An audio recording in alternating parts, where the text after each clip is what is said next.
Most of these are quite straightforward, but a few I am going to basically, elaborate a little bit more. Investing and appreciating assets, we all know what that is. I'm not going to harp on too much about it. Structuring it generational. What do I mean by structuring it generational? Think about it this way. If you have an intention of passing something down to the next generation, or passing something down to a family member, or passing something down to your favorite charity, or passing something down to your business partner, passing something, you got to think about it from that standpoint. So for example, what can most people relate to? As most people bought businesses here? No. As most people bought properties here? Yes? Okay. See head shaking? Yes. Okay. Let's use property as an example. So let's say you buy a property. And your intention, let's assume you don't have kids, you want to pass it on to your niece or your nephew or your sibling. The worst way you can acquire that property would be in your personal name. That would be the worst possible way.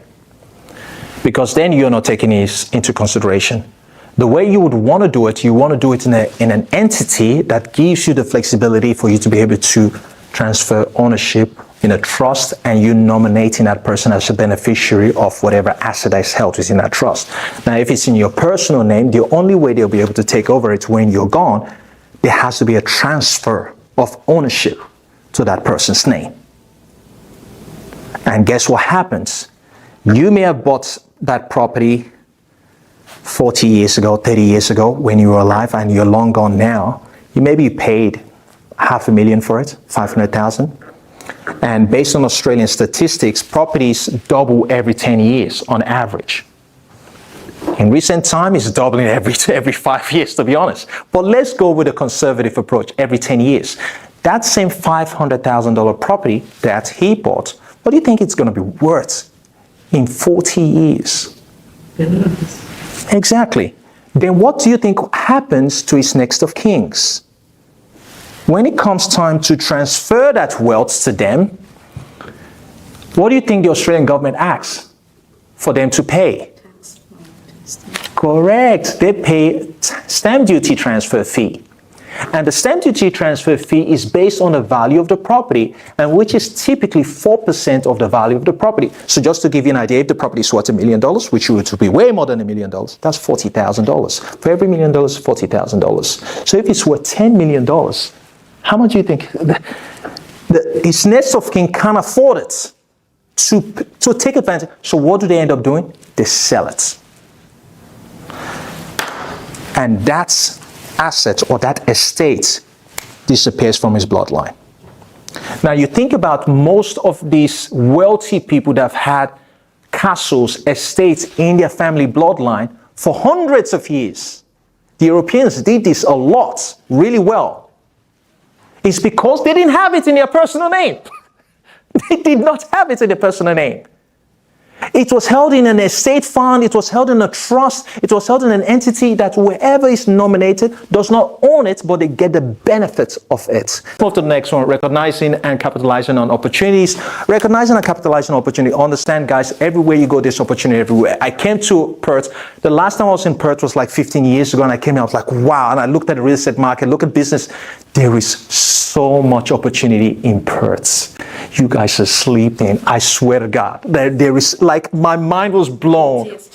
There is so much opportunity in Perth. I was like, I wasn't expecting it. I was thinking, I spoke to you. I was like, but when I went online last night and this morning, I was like, I wish I can stay here longer so I can speak to some potential business partner. There's so much opportunity, but you gotta be looking for it. If you don't know what you're looking for, you won't see it. You just won't see it. I walked down here, not too far from my hotel, and I saw so many opportunity. Why was I able to see it? Because I've got the lens to be able to see it. If you do not have the lens to be able to see it, you can walk past $1 billion opportunity, you won't even know it was $1 billion opportunity. So improve that skills in you to be able to see opportunity, and the only way you can improve that is coming to events like this, talking to people, speaking to people that are different from the circle that you hang around with is very important. Teaching the family early, we talked about that previously. Building strong business networks.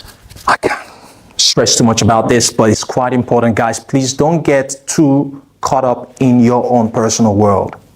It's important that you put yourself out there. It's extremely important. Just the right conversation with the right person can change your entire life. Rather than you doing the same thing over and over, I feel like going down on my knees and literally pleading to you guys. Doing the same thing over and over every day. Wake up in the morning, I go to my work, I do my job, stay there for 9 hours, I come back, repeat. Trust me, guys, there's a better way.